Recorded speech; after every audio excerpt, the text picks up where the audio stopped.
Hi everyone, रसायन दुनिया में सभी का स्वागत करती हूँ। तो देखिए बीएससी सेकंड ईयर में जो हमारा टॉपिक चल रहा है अल्कोहल में मोनोहाइड्रिक अल्कोहल है वो हम कवर कर चुके हैं। मोनोहाइड्रिक अल्कोहल का नोमेनक्लेचर, क्लासिफिकेशन और साथ ही जो प्रिपरेशन मेथड्स हैं, केमिकल रिएक्शंस हैं, फिजिकल प्रॉपर्टीज हैं, सारी की सारी जो चीजें हैं वो मोनोहाइड्रिक अल्कोहल की हम कवर कर चुके हैं। उसके बाद जो सेकंड अपना आता है वो आता है डाईहाइड्रिक अल्कोहल। अब सबसे पहली चीज तो ये कि डाईहाइड्रिक अल्कोहल होते क्या है। तो देखिए जहाँ पे हमने अल्कोहल्स का क्लासिफिकेशन पढ़ा था ना, वहां पे मैंने आपको बताया था कि यदि कोई ऐसा कंपाउंड जिसमें एक हाइड्रोक्सिल ग्रुप प्रेजेंट होता है तो हम उसे क्या बोलते हैं, मोनोहाइड्रिक अल्कोहल बोलते हैं। और यदि नंबर ऑफ हाइड्रोक्सिल ग्रुप है वो 2 हो जाता है, ठीक है, 2 हाइड्रोक्सिल ग्रुप यदि किसी कंपाउंड में प्रेजेंट होते हैं तो हम उसे क्या बोलते हैं, डाईहाइड्रिक अल्कोहल बोलते हैं। अब ये जो 2 हाइड्रोक्सिल ग्रुप है ये डिफरेंट डिफरेंट पोजिशंस पे हो सकते हैं, ठीक है, तो इसके बेसिस पे हम इसे क्या बोलते हैं, डाईहाइड्रिक अल्कोहल बोलते हैं।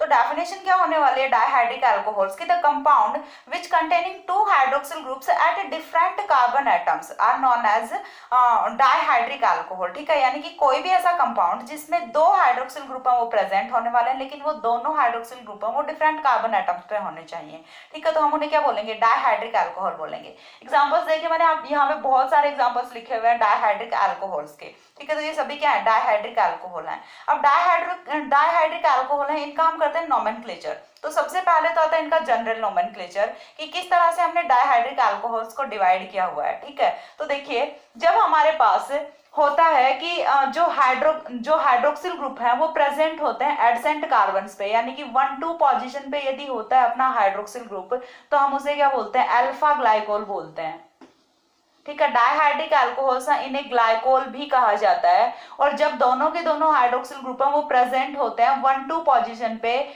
यानी कि एक दूसरे के पास वाले कार्बन पे, तो हम इस केस में इसे बोलते हैं अल्फा ग्लाइकोल। देन अपने पास दूसरा केस आता है। दूसरे केस में क्या होता है कि यदि जो दोनों हाइड्रोक्सिल ग्रुप है वो प्रेजेंट होते हैं 1-3 पे, देखिए यहाँ पे कौन सी पोजिशन पे प्रेजेंट थे, 1-2 पे प्रेजेंट थे, तो हम इसे क्या बोलेंगे, 1-2 ग्लाइकोल बोलेंगे या फिर अल्फा ग्लाइकोल बोलेंगे, ठीक है। सेकंड अपना आता है कि हमारे जो हाइड्रोक्सिल ग्रुप है वो प्रेजेंट है 1-3 पोजीशन पे, तो 1-3 पोजीशन पे प्रेजेंट है तो हम इसे क्या बोलेंगे, बीटा ग्लाइकोल बोलेंगे। देखिए कोई भी अपना जो फंक्शनल ग्रुप वाला कार्बन होता है ना, उसे नेक्स्ट कार्बन को हम क्या बोलते हैं, अल्फा कार्बन बोलते हैं। तो ये हुआ अल्फा कार्बन, ये हुआ बीटा कार्बन, तो ये कौन सा हुआ, बीटा ग्लाइकोल हम इसे बोलेंगे, ठीक है, या फिर 1,3 ग्लाइकोल हम इसे बोलेंगे। देन अपना नेक्स्ट आता है गामा ग्लाइकोल, यानी कि जब 1-4 पोजीशन पे होते हैं हाइड्रोक्सिल ग्रुप, यहां से हम नंबरिंग कर लेते हैं 1 2 3 4, 1-4 पोजीशन पे होते हैं हाइड्रोक्सिल ग्रुप्स, तो हम इन्हें क्या बोलेंगे, 1,4 ग्लाइकोल बोलेंगे। या फिर देखिए यदि हम पोजीशंस मार्क करते हैं तो हाइड्रोक्सिल ग्रुप है, इससे सेकंड वाला कौन सा होगा, अल्फा होगा, देन बीटा होगा, देन गामा होगा, तो इसीलिए हम इसे क्या बोलते हैं, गामा ग्लाइकोल बोलते हैं। तो ये तो हुआ जो अपना जनरल नोमेनक्लेचर आता है कि डाईहाइड्रिक अल्कोहल्स या फिर ग्लाइकोल्स होते हैं, उन्हें हम जनरल किस तरह से बोलते हैं। तो ये तो हुआ वो वाला नोमेनक्लेचर। अब इसके बाद हमें नेक्स्ट क्या देखना होता है कि नोमेनक्लेचर, यदि हम पर्टिकुलर नोमेनक्लेचर पे आए तो हम 2 सिस्टम्स के अकॉर्डिंग नोमेनक्लेचर पढ़ते हैं डाईहाइड्रिक अल्कोहल्स का।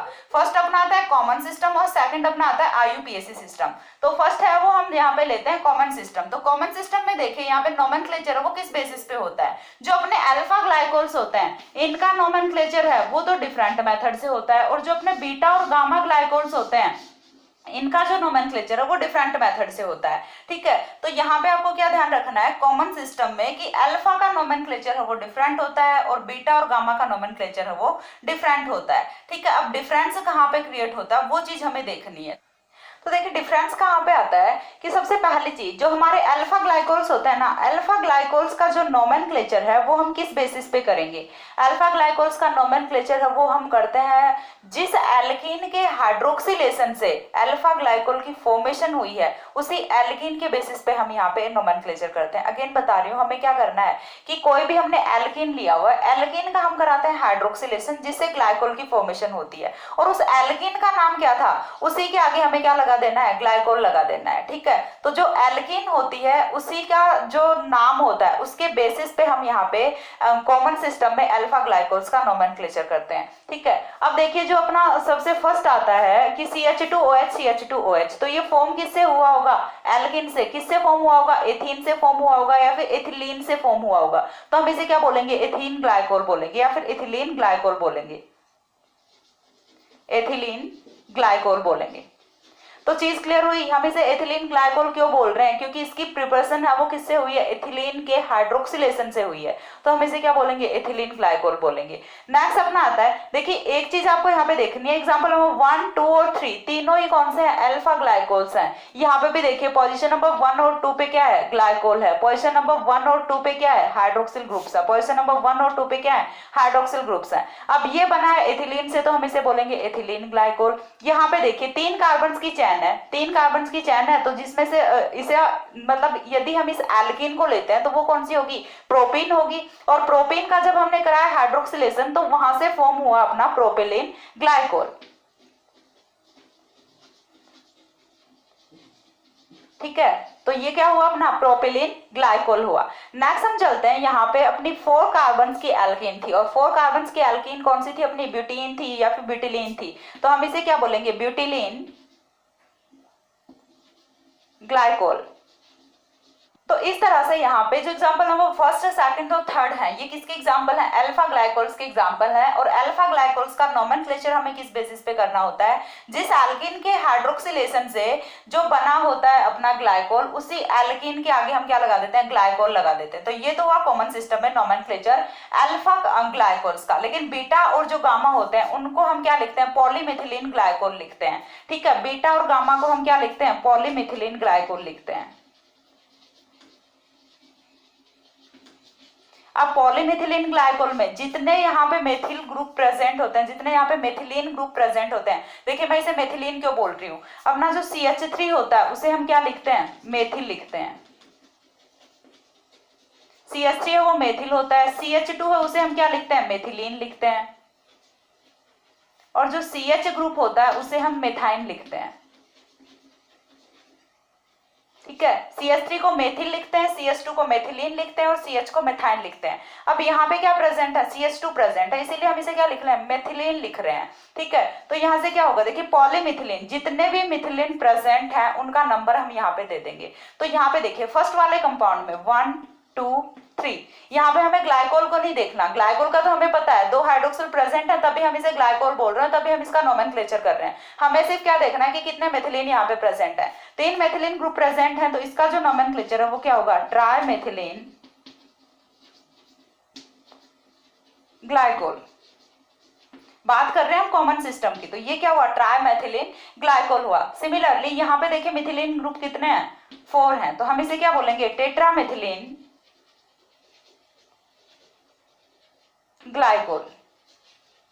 ठीक है, इसे क्या बोलेंगे हम, टेट्रामेथिलीन ग्लाइकोल बोलेंगे। तो यहाँ पे केस समझ आया कि अल्फा ग्लाइकोल्स के केस में तो हम वैसे नोमेनक्लेचर करेंगे, यानी कि जिस एल्कीन के हाइड्रोक्सिलेशन से हमारा ग्लाइकोल फॉर्म हुआ है उसी एल्कीन के नाम के आगे हमें ग्लाइकोल लगा देना है। बीटा और गामा के केस में हम क्या करेंगे, बीटा और गामा के केस में हमें लिखना है इन्हें पॉलीमिथिलीन ग्लाइकोल, यानी कि नंबर काउंट कर लेंगे, जितने मेथिलीन ग्रुप प्रेजेंट है उसी के आगे ग्लाइकोल लगा देंगे। ठीक है, तो यहाँ पे 3 मेथिलीन ग्रुप प्रेजेंट थे तो हमने इसे लिखा ट्राइमेथिलीन ग्लाइकोल, यहाँ पे 4 मेथिलीन ग्रुप प्रेजेंट थे तो हमने इसे लिखा टेट्रामेथिलीन ग्लाइकोल। ये बात हुई कॉमन सिस्टम में कि किस तरह से अल्फा ग्लाइकोल्स का नोमेनक्लेचर होता है और किस तरह से बीटा जो ग्लाइकोल्स होते हैं उनका नोमेनक्लेचर होता है। अब जो सेकंड आता है वो अपना आता है IUPAC सिस्टम।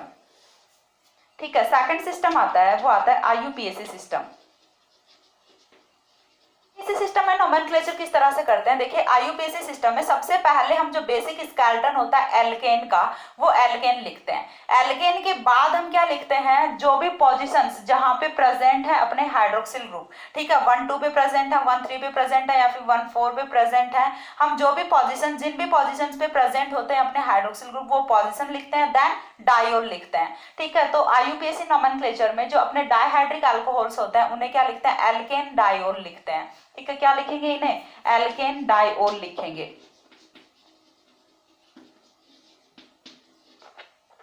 एल्केन डायोल्स हैं वो लिखा जाता है IUPAC सिस्टम में। तो देखिए सर सबसे फर्स्ट वाला है, इसमें एल्केन कौन सा है, एथेन है अपना, दिख रहा है, तो इसे हम क्या लिखेंगे, फर्स्ट ऑफ ऑल एथेन लिखेंगे। इथेन के बाद कौन कौन से पोजीशंस पे अपने हाइड्रोक्सिल ग्रुप प्रेजेंट है, 1 और 2 पे प्रेजेंट है, तो 1, 2 लिख देंगे। देन 2 हाइड्रोक्सिल ग्रुप है तो क्या लिखेंगे, डायोल लिखेंगे। फर्स्ट वाले कंपाउंड का नाम हुआ इस तरह से। सेकंड वाला कंपाउंड यदि हम देखें, सेकंड वाले कंपाउंड में बेसिक स्केलेटन है वो कौन से एल्केन का है, प्रोपेन का है, तो हम फर्स्ट ऑफ ऑल क्या लिखेंगे, प्रोपेन लिखेंगे। प्रोपेन के बाद हमें क्या देखना है कि जो हाइड्रोक्सिल ग्रुप है वो कौन कौन से कार्बन पे प्रेजेंट है। इस बार हमें अल्फा बीटा गामा का अलग अलग नोमेनक्लेचर नहीं करना। आईयूपीएसी सिस्टम है वो सभी का नोमेनक्लेचर एक ही वे में लेके चलता है, ठीक है। तो यहाँ से देखिए क्या क्या देखना है कि कौन कौन से कार्बन पे प्रेजेंट है। 1 2 पे प्रेजेंट है तो 1 2, देन 2 हाइड्रोक्सिल ग्रुप है तो क्या लिखेंगे, डायोल लिखेंगे, ठीक है। थर्ड कंपाउंड का नोमेनक्लेचर वो किस तरह से होगा, देखिए थर्ड में अपना जो बेसिक स्केलेटन है एल्केन का वो किसका है, ब्यूटेन का है, ठीक है। तो हम क्या लिखेंगे, ब्यूटेन लिखेंगे। देन अगेन 1 2 पोजीशन पे हाइड्रोक्सिल ग्रुप प्रेजेंट है तो 1 2 लिखेंगे। 2 हाइड्रोक्सिल ग्रुप प्रेजेंट है तो डायोल लिखेंगे, ठीक है। फोर्थ एग्जांपल अपना आता है, इसका आईयूपीएसी नोमेनक्लेचर में जो नेम है वो किस तरह से लिखेंगे। तो देखिए वही बेसिक स्केलेटन है वो किसका लिखना है, प्रोपेन का लिखना है। 3 कार्बन की चेन है प्रोपेन। कौन कौन सी पोजीशन पे प्रेजेंट है हाइड्रोक्सिल ग्रुप, 1 और 3 पे प्रेजेंट है। 2 हाइड्रोक्सिल ग्रुप प्रेजेंट है, डायोल। तो ये क्या हुआ, प्रोपेन 1 3 डायोल हुआ, ठीक है। देन अपना आता है ये वाला लास्ट एग्जांपल, फोर्थ एग्जांपल, ठीक है। ये थर्ड हुआ। फोर्थ एग्जांपल में हमें देखना है कि जो बेसिक स्केलेटन है वो कौन से एल्केन का है, ब्यूटेन का है। तो लिखेंगे ब्यूटेन। कौन कौन सी पोजीशंस पे है, 1 2 3 4। 1 और 4 पे 2 हाइड्रोक्सिल ग्रुप प्रेजेंट हैं, 1 4। नंबर ऑफ हाइड्रोक्सिल ग्रुप्स 2, सो क्या लिखेंगे 1 ब्यूटेन 1 4 डायोल लिखेंगे। तो इस तरह से हमें क्या लिखना होता है, आईयूपीएसी सिस्टम में एल्केन डायोल हमें लिखना होता है, कोई भी जो अपने ग्लाइकोल होते हैं इन्हें, ठीक है। तो देखिए फिर से एक बार पूरा से समराइज कर रही हूँ। डाइहाइड्रिक अल्कोहल्स होते हैं, पहले तो इन्हें डिवाइड किसमें किया गया, अल्फा बीटा गामा में। यदि 1 2 पोजीशन पे प्रेजेंट होते हैं हाइड्रोक्सिल ग्रुप अल्फा ग्लाइकोल, यदि 1 3 पे प्रेजेंट होते हैं बीटा ग्लाइकोल, और यदि 1 4 पे प्रेजेंट होते हैं तो गामा ग्लाइकोल। अब इनका नोमेनक्लेचर आता है तो कॉमन सिस्टम में अल्फा ग्लाइकोल होता है, उनका नोमेनक्लेचर हम डिफरेंट वे में करते हैं, और बीटा और गामा का हम सेम वे में करते हैं। देन आईयूपीएसी सिस्टम में हम इन्हें लिखते हैं एल्केन डायोल्स। तो ये हुआ जो अपने डाइहाइड्रिक अल्कोहल्स होते हैं इनका नोमेनक्लेचर। अब नोमेनक्लेचर के बाद यहाँ पे देखिए हमने क्या चीज पढ़ी है कि हमेशा डिफरेंट कार्बन पे प्रेजेंट होने चाहिए हाइड्रोक्सिल ग्रुप, सेम कार्बन पे क्यों नहीं हो सकते, वो वाला केस हम देखते हैं कि पॉसिबल नहीं है तो क्यों नहीं है, ठीक है। तो एक बार के लिए इतने का स्क्रीनशॉट लीजिए, हो गया। इसके बाद देखिए सेकंड हमें कुछ जनरल सा केस यहाँ पे रखना है कि 1 1 जो डायोल्स हैं वो पॉसिबल क्यों नहीं होते।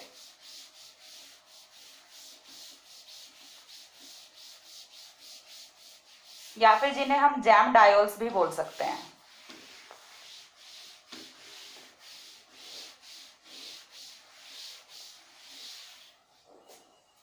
तो देखिए नेक्स्ट केस है ना, हम यहाँ पे ये रखते हैं कि हमने ले लिया कोई भी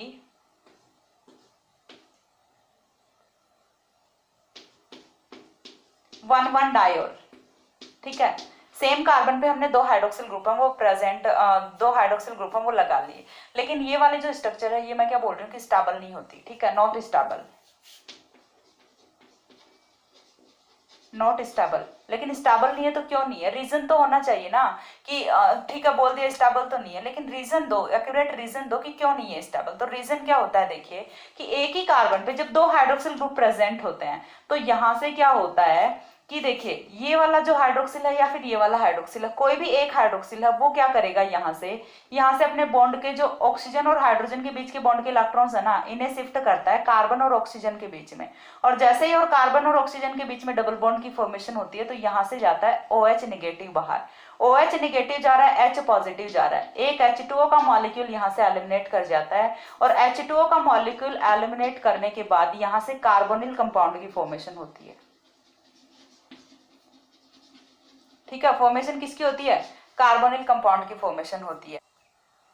तो जब भी एक ही कार्बन पे 2 हाइड्रोक्सिल ग्रुप प्रेजेंट होते हैं तो यहाँ से H2O का मॉलिक्यूल एलिमिनेट करता है और फॉर्मेशन होती है कार्बोनिल कंपाउंड की, ठीक है। तो यहाँ पे जो कॉज है, रिएक्शन का कॉज है कि रिएक्शन का ड्राइविंग फोर्स है वो क्या होता है, इवोल्यूशन ऑफ H2O होता है कि यहाँ से H2O का जो मॉलिक्यूल है वो इजिली एलिमिनेट कर जाता है और यहाँ से कार्बोनिल कंपाउंड है वो फॉर्म होता है, ठीक है। तो और जब एक ही कार्बन पे प्रेजेंट होते हैं 2 हाइड्रोक्सिल ग्रुप तो हम इन्हें क्या बोलते हैं, जैम डायोल बोलते हैं, जैम डायोल या फिर जैमिनल डायोल,